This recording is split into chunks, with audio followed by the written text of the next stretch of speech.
ಕವಿತೆ ಹೆಸರು ಗುಟ್ಟು.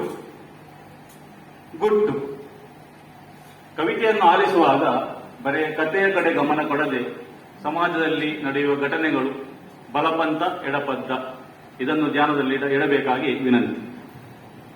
ಕವಿತೆ ಹೆಸರು ಗುಟ್ಟು. ಒಂದು ಗೂಡಿನಲ್ಲಿ 2 ಕೋಳಿಗಳು ವಾಸವಾಗಿದ್ದವು. ಒಂದು ಗೂಡಿನಲ್ಲಿ 2 ಕೋಳಿಗಳು ವಾಸವಾಗಿದ್ದವು. ಒಂದಕ್ಕೆ ಎಡಗಣ್ಣು ಕಾಣಲ್ಲ, ಇನ್ನೊಂದಕ್ಕೆ ಬಲಗಣ್ಣು. ಒಂದಕ್ಕೆ ಎಡಗಣ್ಣು ಕಾಣಲ್ಲ, ಇನ್ನೊಂದಕ್ಕೆ ಬಲಗಣ್ಣು. ಎದುರು ಬದುರಾದಾಗ ಎಲ್ಲ ಸರಿ ಇರ್ತಿತ್ತು. ಎಂಥ ಪ್ರೀತಿ, ಎಂಥ ವಾತ್ಸಲ್ಯ. ಜೊತೆ ಸಾಗಬೇಕಾದರೆ ತೊಂದರೆ. ಒಂದಕ್ಕೆ ಎಡ ಚಂದ ಕಂಡರೆ ಇನ್ನೊಂದಕ್ಕೆ ಬಲ ಚಂದ ಕಾಣುತ್ತೆ. ಗಲಾಟೆಯ ಗಲಾಟೆ. ಎದುರು ಬದುರಾದಾಗ ಎಲ್ಲ ಸರಿ ಇರ್ತಿತ್ತು. ಎಂಥ ಪ್ರೀತಿ, ಎಂಥ ವಾತ್ಸಲ್ಯ. ಜೊತೆ ಸಾಗಬೇಕಾದರೆ ತೊಂದರೆ. ಒಂದಕ್ಕೆ ಎಡ ಚಂದ ಕಂಡರೆ ಇನ್ನೊಂದಕ್ಕೆ ಬಲ ಚಂದ ಕಾಣುತ್ತೆ. ಗಲಾಟೆಯೋ ಗಲಾಟೆ. ಗುಟ್ಟು ಬಿಟ್ಟು ಕೊಡಲು ಎರಡೂ ತಯಾರಿಲ್ಲ.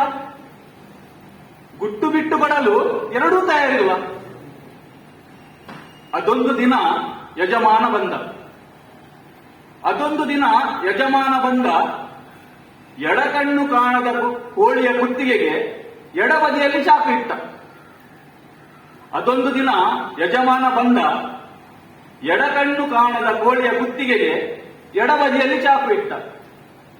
ಇನ್ನೇನು ಕತ್ತು ಕೊಯ್ಯಲು ಬಾಕಿ. ಇನ್ನೇನು ಕತ್ತು ಕೊಯ್ಯಲು ಬಾಕಿ. ಆದರೂ ನಿರ್ಲಿಪ್ತವಾಗಿದ್ದ ಅದರ ಬಲಗಣ್ಣನ್ನು ನೋಡಿದಾಗಲೇ ಇನ್ನೊಂದು ಕೋಳಿಗೆ ಎಲ್ಲ ಅರ್ಥವಾದದ್ದು.